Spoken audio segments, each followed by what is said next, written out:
Happy Friday, everybody, and welcome to the internet's favorite show about plastic surgery, health, and beauty. This is Nip Talk. Our topics for today. First off, the CDC just released some data about how dangerous it is to get plastic surgery in the Dominican Republic.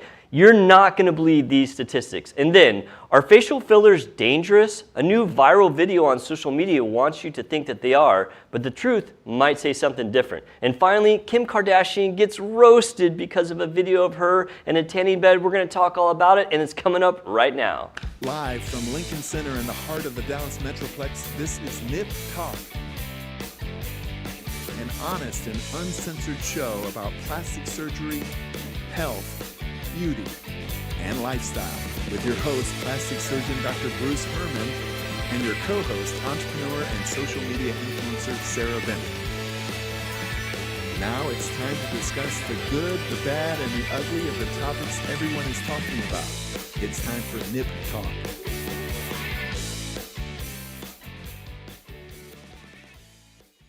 Welcome back, everybody. Thank you guys so much for tuning in. We really do appreciate it. Please hit that like and subscribe button. It helps us so much. I'm your host, plastic surgeon Dr. Bruce Hermann, and with me is the amazing Sarah. Hi. How you doing, Sarah? Good. In the box, we got Travis. How are you, buddy? I'm great. Friday. How about yourself? Happy Friday. Doing good. See, I was just laughing during the intro about how we didn't have a show last week, and I messed up my cold intro. I mean, it's bad if we don't have a show. I just fall apart. Got chucked up there. Yeah, I did. Shake off the rust. I did shake off the rust. Yeah, so, shake off the rust. For those who watch every week, we didn't have a live show last week. I actually got COVID last week. Nice. Which was kind of a bummer. But honestly, and I don't want to make light of COVID because I know some people it can be very dangerous. But for me, really was fine. I had head cold symptoms, but of course, I can't go to work. I can't come to the studio. I have to. There's a set period you have to basically isolate yourself. And so what it did though is it made me take 6 days off in a row, which I never. Some rest. I never really do that unless we're going on vacation. And if you go on vacation, it's busy. Yeah. So for 6 days, I hung out at the house. I mean, I watched movies, played some video games, did some work, organized my T-shirt collection. It was actually pretty productive. So, I mean, I don't want to say that it was a good thing, but I made the best of it. Yeah. I know sometimes when you just at the house for an extended period of time, it can get cabin feverish. The first day, second day, really cool. Third day, you start to be like, all right. It's funny. I didn't get that, at least in that time frame. I was just pretty content. My wife went to the grocery store and I was cooking. I did a lot of cooking. I love to cook, and so I had time, so I was making all kinds of food. That's dope. I mean, I couldn't really hang out with my family, but we would sit on opposite sides of the room and watch TV. And thankfully, my family didn't get it. They're all in the clear, so. That's good. Yeah, I mean, like I said, getting COVID is not a good thing, but I made. Yeah, you made the best. Made the best of a bad situation. For sure. Yeah. Thanks. But I missed you guys. I hated that we didn't do a show. I mean, it was sad. This is my Friday routine.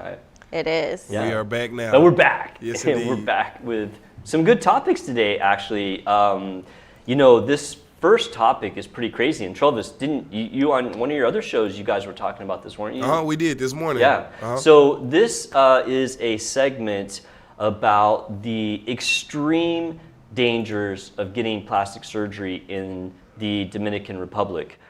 This announcement came out from the CDC yesterday. Apparently they've been compiling some data about Americans who went to the Dominican Republic and had plastic surgery, but specifically how many people have died from plastic surgery in the Dominican Republic. And this is only Americans. We're not talking about all of the other people across both Dominicans and other people in the Caribbean and other countries who go there. This is strictly Americans. So from 2009 up through I think it was 2023, there were 93 American deaths from plastic surgery in Dominican Republic. Now, and the question is that number high? I mean, obviously 93 deaths is a lot. Yeah, But if you said, okay, there was 93 deaths across the entire world in 14 years, you'd be like, oh, well, that's nothing. So I wanted to break this down and compare it to what your risk of death would be in the United States if you had plastic surgery. And I think that I got this pretty accurately. And so I made this little infographic that I want to throw up here, and I'll kind of talk about what it means. So in the Dominican Republic, there were 93 deaths over the course of 14 years. And this is just strictly Americans. And so the question next is, okay, well, how many Americans get plastic surgery in Dominica every year, right? Because if you want to talk about incident, you have to know not only how much bad things happen, but how many people got surgery that didn't happen to. So it's a little hard to pin down exactly how many people go to Dominica from the United States for plastic surgery, but I did find one study that it said there was over 1,000. Okay. So I would suspect that they say it's over 1,000. There's probably not over 2,000. Okay. We're guesstimating these numbers, but this was a research paper about medical tourism, and it said over 1,000 Americans every year go to Dominica. So I estimated a number of 1,500 people go to Dominica every year from America for plastic surgery. If you multiply 14 years by 1,500, you get a number of 21,000. Then all you have to do is divide the deaths into that number. So that gives you a rough estimate that for every 225 people that go to the Dominican Republic for plastic surgery in the United States die. That's 0.44%. That number is insanely high, insanely high. The average death rate for elective plastic surgery in the United States is 1 per 300,000. Yeah. 300,000. That means that the risk of death in the Dominican Republic from plastic surgery is just a unbelievably staggering 1,300 times higher. Now, once again, I know the numbers for the United States. I estimated the numbers for Dominica based on some research papers that I read. But wow, that's just, it blew my mind. I've always talked about how medical tourism is dangerous, but that is just off the chain. It's like I'm just trying to, why, what is the benefit of going there? I know cost. That's it. But it's just on top of that, you have to pay for somewhere to stay. You have to pay for your flight. That's a great question. And then I'm glad you said that, because that'll segment me right into why do people specifically go to Dominican Republic? Because Dominican Republic is even cheaper than other countries for medical tourism. We talked about Mexico, I don't know, a month or two ago when something bad happened in Mexico with plastic surgery. And I remember that I said that plastic surgery in Mexico is 40 to 50% cheaper than it is in the United States. In the Dominican Republic, 80% cheaper. It is dirt cheap to go get plastic. Isn't that where Cardi B is from? I don't know, is it? I think it might be. She's from a Caribbean place. I don't think it's Dominican Republic. Oh, it's not? I think it's Because she's Hispanic. Yeah, but I thought it was Puerto Rico, something like that. Yeah. I don't know, I have to look it up. I was just thinking because she's the one We've who, talked about her, because but she's we the one talked who had the home stuff they use in houses, and she was injecting it into her butt. Oh, right, the silicone stuff. Yeah. Yeah, like you're caulking. right. Yeah, there was silicone caulk. Yeah. Yeah. I remember we did a segment. And on I'm that. that's why it's so cheap there. Yeah, so I think that's why Dominican gets so much medical tourism, and it's not just the United States. There's people from all over the world that go there, but that's just insane. That mortality rate is insanely high.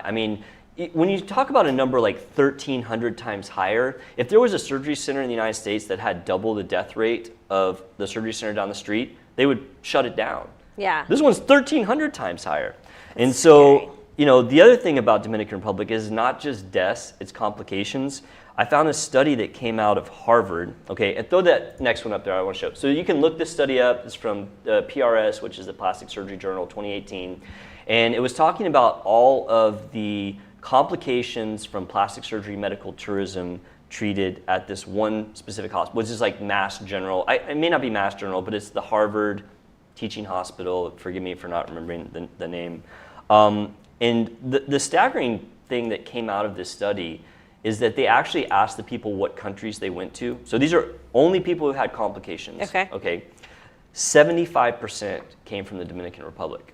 Whoa, that's crazy, because there's a lot of countries out there where you can go to get plastic surgery, and 75% of the people that had complications came from the Dominican Republic. So, it brings up the question of, okay, why is Dominican Republic so terrible as far as their safety record? And we've talked about, medical tourism, and we'll recap that in a minute about why it's potentially dangerous. But I think in Dominica, and there, that was a question that was asked by a lot of these research papers I was reading. With Dominica, they were talking about that there's just a lack of regulation. Yeah. Which is always the number one thing that we talk about. But just to show how ridiculous the lack of regulation is in Dominican Republic, they were talking about one specific plastic surgeon who, had a bunch of complications and deaths. And this was all before this study even started. Right. This was like in the early to mid 2000s.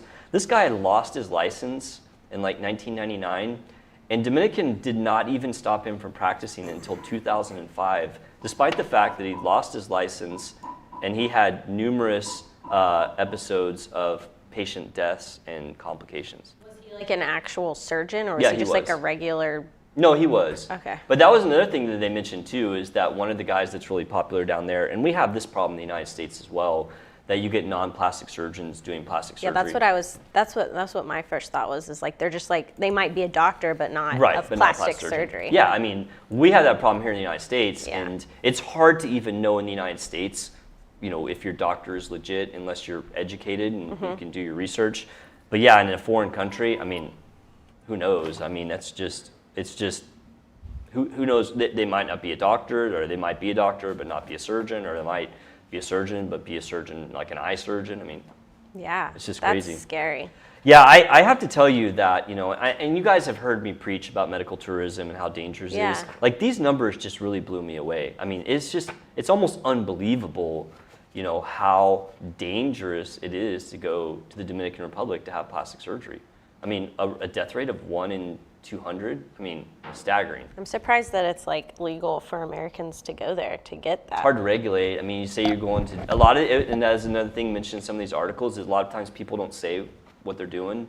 They say, oh, I'm going to Dominica For vacation. and then they go and get surgery and come back.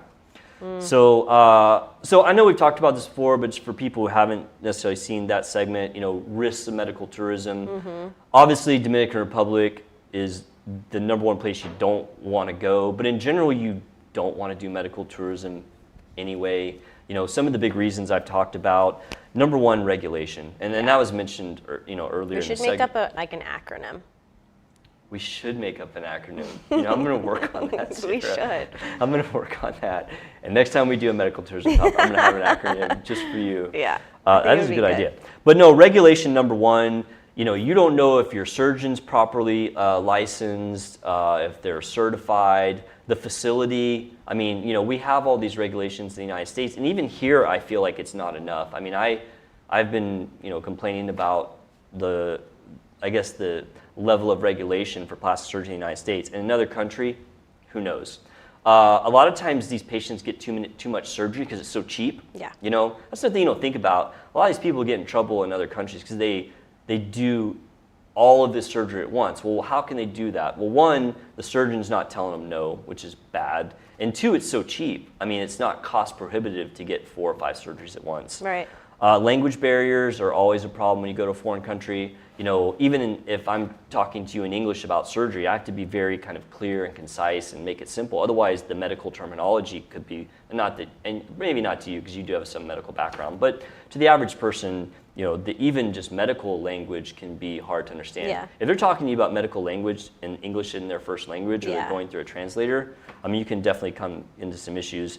Poor doctor-patient relationship. You're not seeing your doctor ahead of time to kind of go over the plan, and a lot of times this is done over the internet. Well, it sounds like they just are like, it's like a mill. It is, yeah. I mean, it's a plastic surgery mill for Yeah. sure. Post-op care is very limited because, for example, when I do plastic surgery on a patient, I really like to see them pretty regularly for a month. Not every day, obviously, but I usually do 3 visits in the first month. Yeah. Just to make sure that they're doing okay, because complications, although they can arise right after surgery, a lot of times arise later. Yeah. And so what happens is people go to these countries, they get their surgery, they hang out for a couple days, and some of them have complications right then, but a lot of them don't until they get home. And then that brings Did that article say anything about the patients that actually died there or died in America? a lot of them died there, and we didn't mention this, although I had written it down. Can you tell me what the most common surgery they had was? A BBL. Damn, that's right. Yeah, Brazilian butt lift was the most common surgery that caused death Yeah. of those patients in the Dominican Republic. Not all of them, but there definitely was a very high number. And yeah, you know, it's an issue of if you have a complication after medical tourism and you get back to the States, it can be hard to get someone to treat you. A lot of doctors, if you just call their office, they'll be like, yeah, no thanks, you know, go see your surgeon. It's like trying to honor your like a warranty at for a another company place. that's, for another company. Yeah. You know, a lot of surgeons don't want to do it. You know, that's the first thing I'll say if somebody calls my office, they have a complication. Well, did you talk to your surgeon? I'm kind of a sucker, and I'll see these patients, and I do see a lot of medical tourism complications, but a lot of doctors just won't have it. They're just like, nope, not my problem. And so it makes it hard for patients. So. Yeah. But yeah, Scary. so very interesting topic. I just want to give a quick 6-second recap of this crazy announcement from the CDC that came out yesterday about this staggeringly high number of deaths from plastic surgery in the Dominican Republic. It is 1,300 times higher than the death rate in the United States. That number is just unbelievable. So big warning to anyone considering doing medical tourism. The Dominican Republic seems to be very dangerous. They also have a very high complication rate based on some studies out of Harvard. In general, medical tourism is a really bad idea for multiple reasons: language barriers, lack of regulation, poor doctor-patient relationships. So avoid medical tourism. It's not good, but definitely avoid it in the Dominican Republic based on this information from the CDC. So crazy stuff. You should have had like an alarm. I know. When you post it on Instagram, you need to go whoop. I know. It's pretty wild. Yeah, I just, I just once again can't say how crazy that number is. You know, I mean, wow, dangerous. I mean, I don't think people have any idea. No. I don't think people, if you told somebody. I don't think when I think Dominican Republic, I don't think dangerous plastic surgery. Right. I honestly think dangerous. I think Dominican's fairly safe, like as a Is it? country. I think so. I heard that they have actually bad roads. I mean, that I was reading something about. I'm like, people say Texas has bad roads. Really? Yeah. I think our roads are pretty good. Yeah. Well, And some it- people think our roads suck. Just to confirm too, Cardi B is Dominican and Trinidadian. I thought so. There you go, Sarah. You all right? All right. Yeah, and that's probably. I mean, I don't know if she lived there for a long time, but I don't know if that's like a part of the culture there to Maybe. to indulge in that. She got kind of those crazy stuff. injections, I think, in Florida, though. Didn't she? We talked about it. I forget. It's been Yeah, too I don't long. remember. We'll have to She was recap. just talking about how Yep. horrible she was like after the fact, how dangerous it was. Yeah. She was like, "Don't ever do it." Yeah, I know. Do not get injections. I remember that was funny. Okay, let's move on to another topic about safety, and this is one that Sarah brought to my attention. Thank you, Sarah. And Yeah. this is a topic revolving around are facial fillers dangerous? And so this actually comes from a recent social media post, and if you're on TikTok, you may have seen it because this thing has millions and millions of views. And I actually clipped it. So Travis, can we roll this this TikTok announcement? Guys, I think that we might be like watching human experiments almost happening in real time on celebrities and influencers and young women.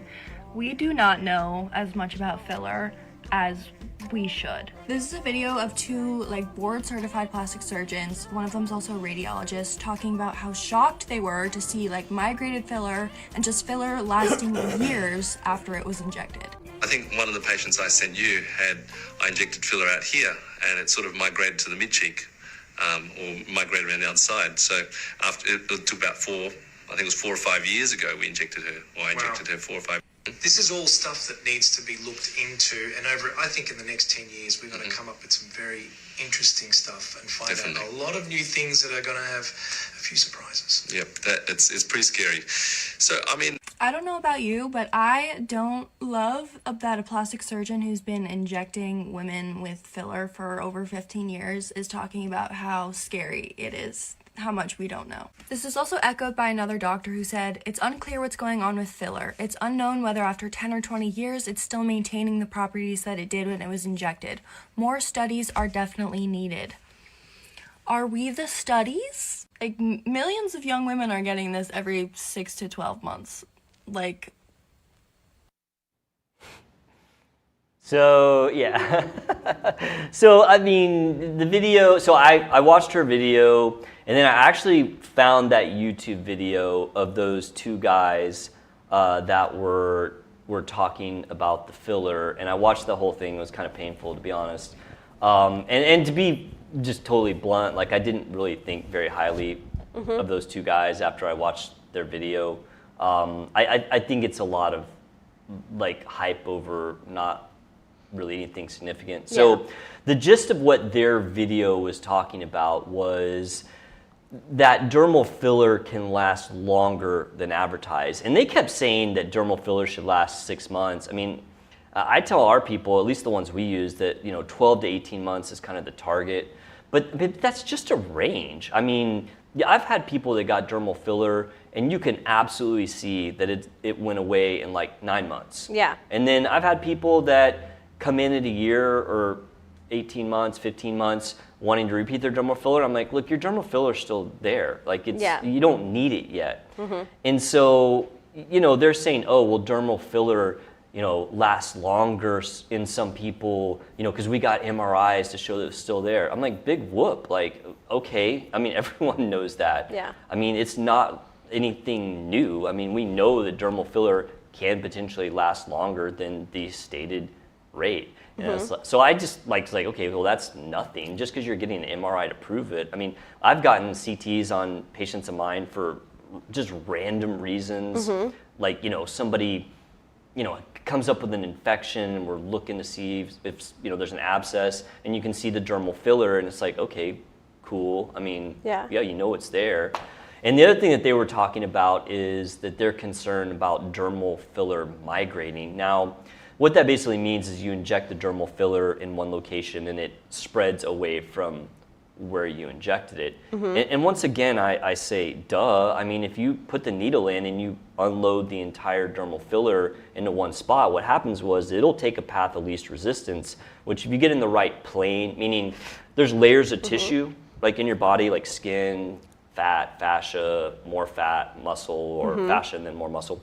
If you get into one of those little tissue planes, it can spread pretty easily. And we remember when we talked about the flesh-eating bacteria and the necrotizing fasciitis? Yeah. Why does it move so fast? Because it gets in a tissue plane, and it's easier to move. So, yeah, I mean, dermal filler can move, but that's a technique issue. I mean, don't dump the entire load of filler into one spot. Like, do smaller injections so that way you're not, potentially increasing the risk that it might migrate. And so, yeah, I mean, I watched these guys' video, and I was just like, okay, I mean, you're not saying anything new. I mean, as a plastic surgeon who's been doing filler for, over 15 years now, okay, I mean, what you're saying is not wrong, but, that whole thing about, oh, in the next 10 years, we're going to see these studies that, are going to be bad. I mean, BS. I just don't believe it. I mean, I had to actually look up how long we've had hyaluronic acid fillers. I mean, it's been over 20 years. Yeah. And so I just want to kind of recap. Well, one, I wanted to address that video because, I mean, to me, this is just people, trying to post something controversial for clout. Yeah, she did look different than she normally does. Right. That was Kylie Jenner. Yeah, right, she looked like... And honestly, I didn't recognize her at first. Yeah, she looked like she had just gotten something done, in my opinion. And honestly, like her under her eyes was like really puffy. She'd had voluma or something. She had something done recently that Which, made her for face her puffy. is not a good thing because she's so young. I mean, a girl at her age doing all of that makes you look older. I mean, she looks like somebody in her 30s or 40s. Yep. I mean, not that she looks bad, but just that look of being filled. Yeah, she looks mature. She looks too mature. Right? She doesn't look age. like her age anymore. Yeah. And I want to go over that, but I just mostly wanted to address that video that's gone so viral and these two guys that everyone like, I was reading the comments like, oh, finally a plastic surgeon is telling the truth. I was just like, come on. I mean, so anyway, I did want to pull some data on the safety of fillers. There's actually a really great study from a few years ago about, it's kind of here it is. And so Rod Rohrich, who is arguably one of the most famous plastic surgeons around right now, he's actually from Dallas. I mean, we've talked just in passing on social media. This is one of his studies, and I really think highly of him. He writes a lot about proper use of plastic surgery and plastic surgery techniques. So you guys can pull this study if you want. It's basically looking at the safety of hyaluronic acid fillers, and it goes over all the risks, which I'm going to kind of go over with you guys right now. And there are other studies out there, but this one kind of hit most of the highlights. And so I would say that the first thing I would mention is like, what do I think is the most likely risk of getting fillers? And I think it's exactly what Kylie Jenner has in that video. Is I think honestly your biggest risk is getting bad work or getting overdone work. Yes. I mean, we see that all the time. How many times have Madonna, remember her fillers, and then who we talk about, Courtney Cox at one point. Well, it's like it's easy to have done, right? Yeah, and everyone's doing it. I mean, I think in the old days, when I first started this, like you had to be a doctor to do filler. Well, that's not the case anymore. There's nurse injectors, there's esthetician injectors. I literally showed this video to my daughter, and she goes, "My stepmom has those in her mouth, like in her lips." Yeah. And I was like, "Oh, okay." Well, because I was watching it, and she was like, "Who's that?" And kind of going back to talking about being overdone, I do like fillers. Yeah. And they serve a purpose if they're used correctly. Like, the way that fillers should be done is that no one should really know you have them. I mean, that's the best filler work, is that no one realizes you have them. Well, isn't that like the basis of plastic surgery? Right, really? yeah, the best plastic surgery is a plastic surgery no one knows you've had. And so when I do fillers, I try to do a more conservative approach. Like if we're doing the lips, just make them look nice. Don't make someone look like Angelina Jolie. Yeah. Because that looks fake. Yeah. And except Angelina Jolie's are real, right? Yeah. Her mouth is real. I think they are. Yeah. Because she's had those lips. You can Her look at entire pictures life. of her. Yeah, when she was young. If you're gonna do filler in the cheek, don't make someone look like Madonna looked with the alien crazy type face. alien shaped head. I mean, there's ways to do this right, and that's where it comes to that fillers are art. I mean, I'm all about the artistry in plastic surgery, and let me tell you, like Botox, that there's a little bit of artistry to that, but there is a lot of artistry in fillers, and you can make them look fantastic, or you can make them look terrible. And to me, that's the whole trick. If you're, a consumer wanting to get fillers, you've got to find that person that's really good at them. If people are walking out of their office and you're like, holy crap, that person obviously have fillers, then they're, I guess it's possible that person asked for that. Because I have had times where someone comes in and wants a filler, like lips, and I do lips. I'm like, oh man, your lips look perfect. And then a month later, they come back and want more. And I'm just like, please don't do it. But at the end of the day, if somebody wants to do something just because I don't agree with it, as long as it's not unsafe, I will. So I've had a couple people that I've filled more than I want, and they were fine. They didn't have any complications. But to me, you could tell they had it done. Yeah. But talking about actually the more significant risks of fillers, because we don't really talk about this very often because the rate of complication is so low. I mean, most of the time when you hear about complications with fillers, it's not even necessarily complications, it's just bad work. Somebody has to get hyaluronidase, which is and then we should mention, so there is a way to dissolve fillers. It's called hyaluronidase. But let me tell you, in over 15 years of doing fillers, I've used hyaluronidase 0 times. Okay. If you are good, you should not have to use this product. I mean, if there's some place where they're using hyaluronidase, like on the reg, avoid it. Right. I mean, I don't even carry it in my office because we've never had to use it. Now, when we open up our med spa, we're probably going to carry it because then we have other injectors and whatnot. But talking about the more, I guess, more realistic risks or complications of fillers, the number one, and this comes from the Rorik study, number one risk is probably bruising. I mean, you're sticking a needle in someone, and there's a risk that they could get a bruise or a local reaction. I mean, that's not really, the inflammation. Yeah, that's not really the filler's fault. If you get like a bruise. Just like the process. Talking about the most severe risks, okay, what's like a worst case scenario with filler? Well, worst case scenario with filler is blindness. Now let me tell you, the risk of blindness comes from injecting the filler into an artery and then getting retrograde flow back to the arteries of the eye and then having that form an embolus or a clot in the eye and killing those cells. Does it have to be like really close to your the most common sites that happens is glabella and then the temporal area. And when I read that, I was like, why would anyone put filler there? I mean, that's not a place that we put filler. I mean, filler goes lips, very common, nasolabial folds, marionette lines, cheek area.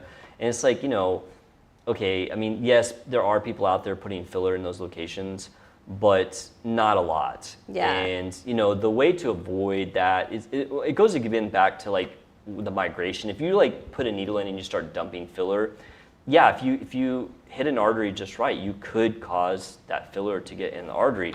But that's not really the right way to do filler. I mean, it's better like if you're moving it around, that way you're less likely to get it stuck in a blood vessel. Right. So once again, that stuff comes back to technique and making good decisions.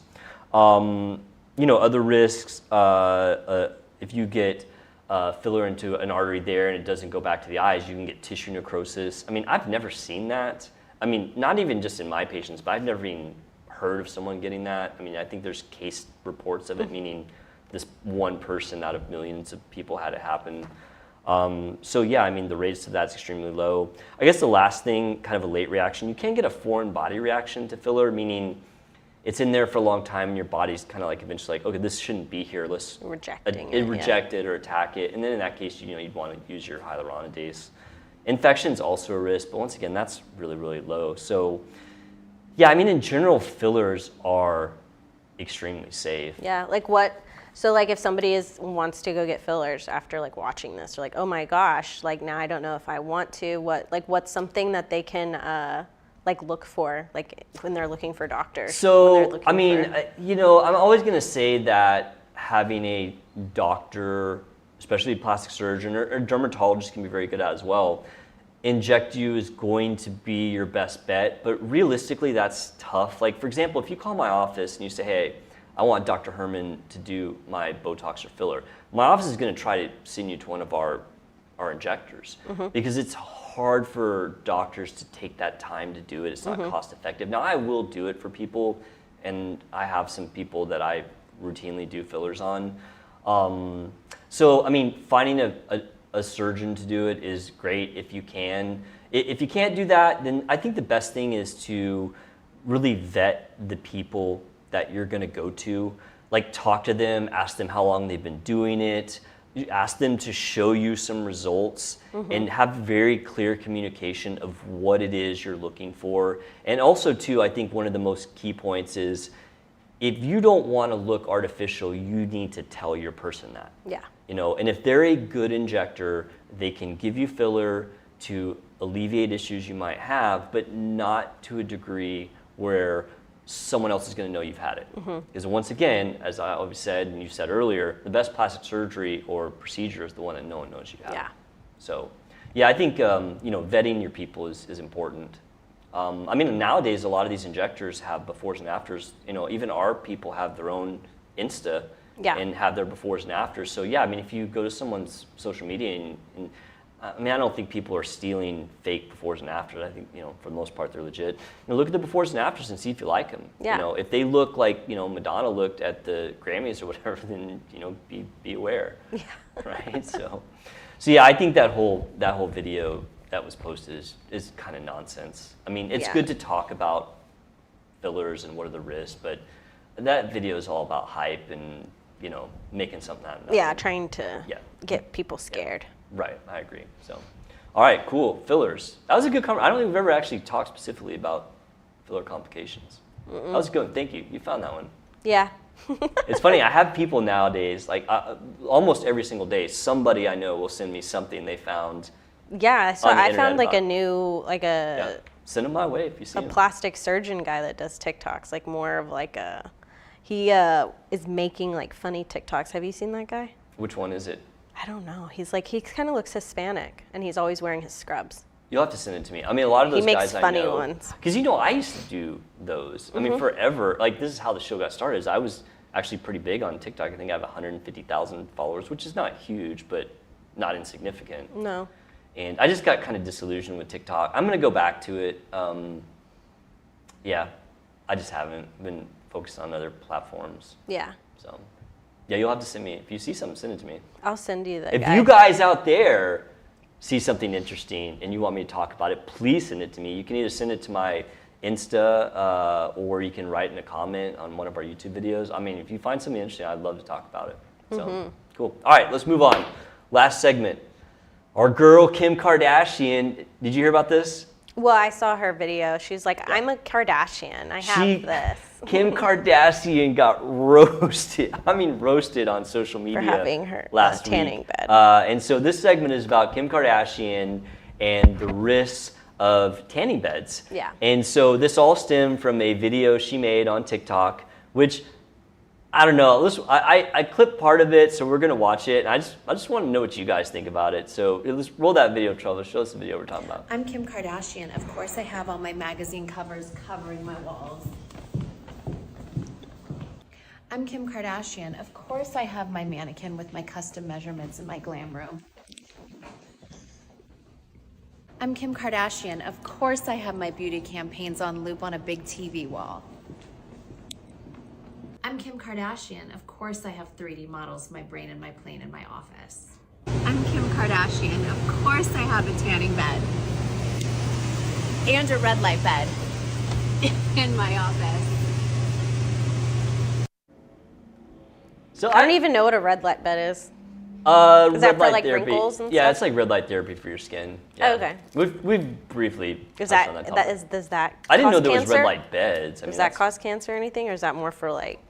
I'd have to look, to be honest. Like I don't think the red light is harmful. It's the UV lights from the tanning bed is what we'll talk about. What do you guys think about that video? Like, did she do that a lot? Like, I'm Kim Kardashian. No, it's a trend.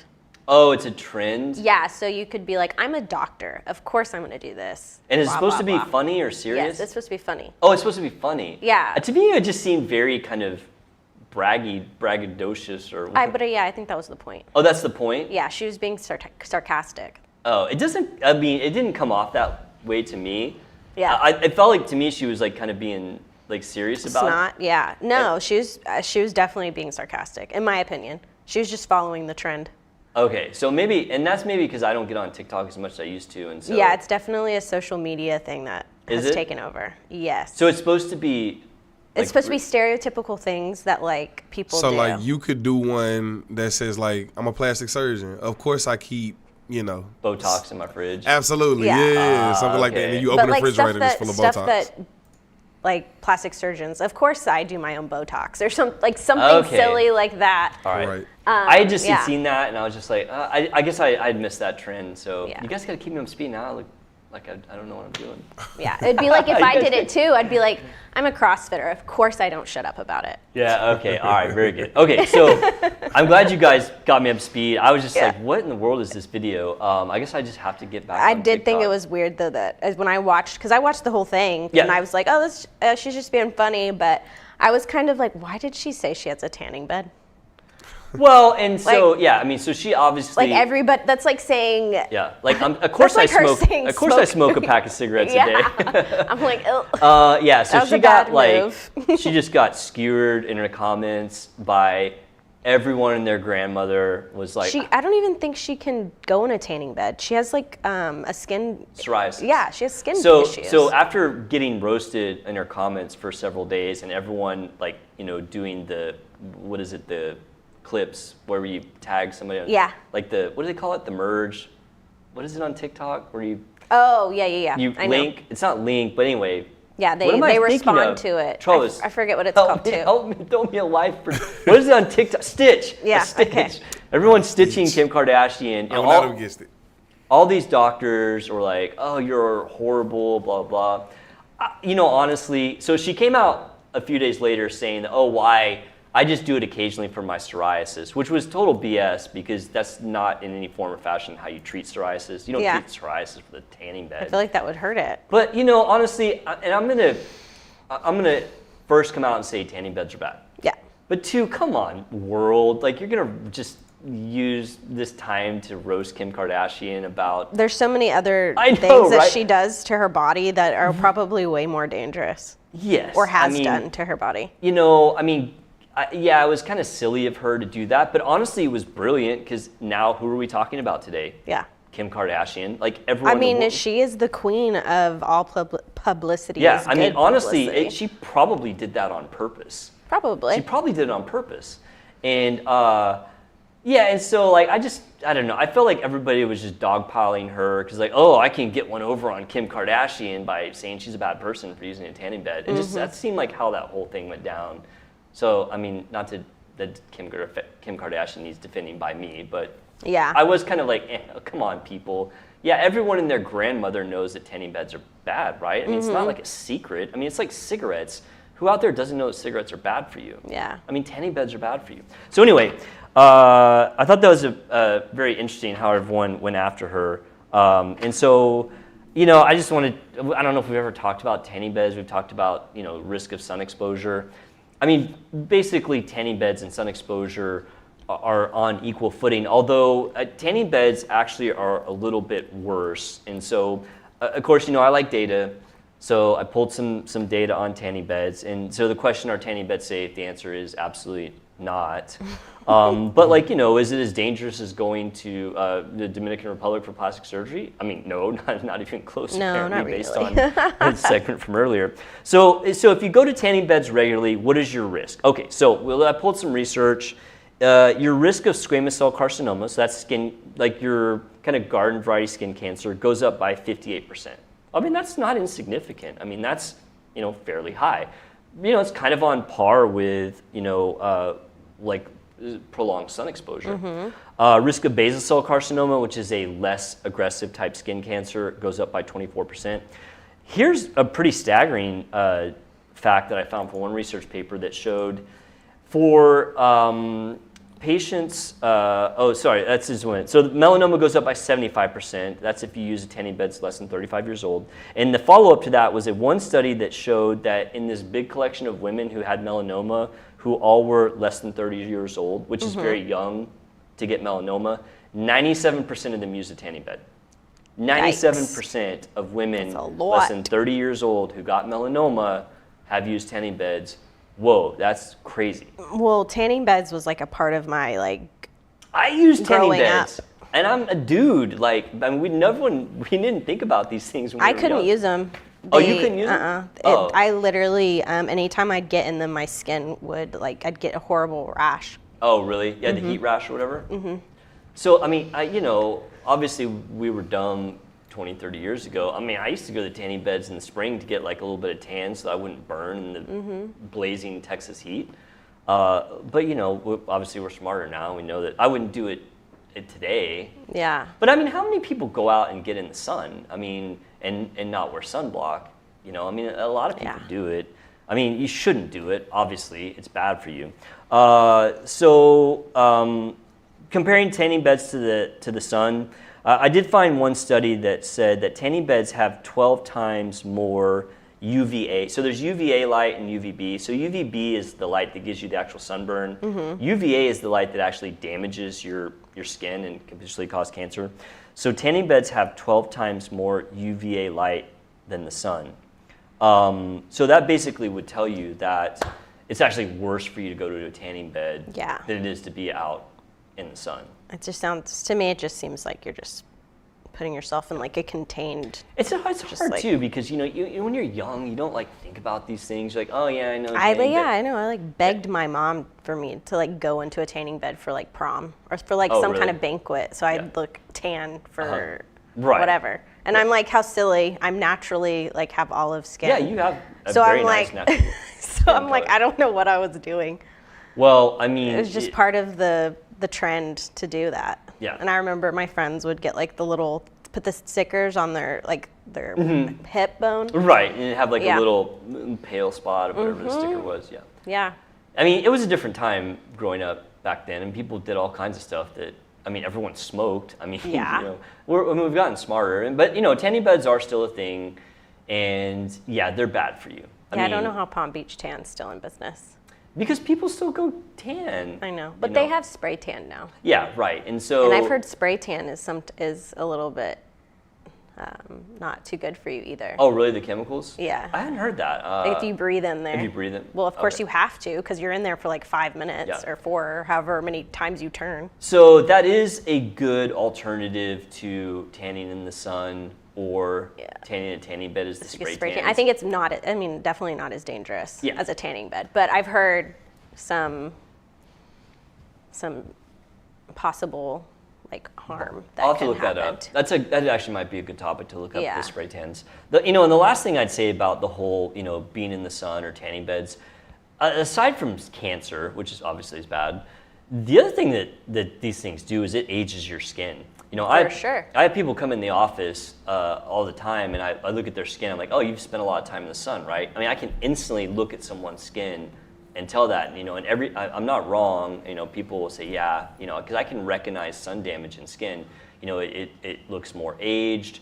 It doesn't, it doesn't have that kind of glow. You'll get sunspots. Mm-hmm. So, once again, these are things that are hard to wrap your head around when you're young. You're like, oh, well, who cares what I look like at 30? I mean, I'll be old then, right? People say stuff like that. Then next thing you know, you're 50.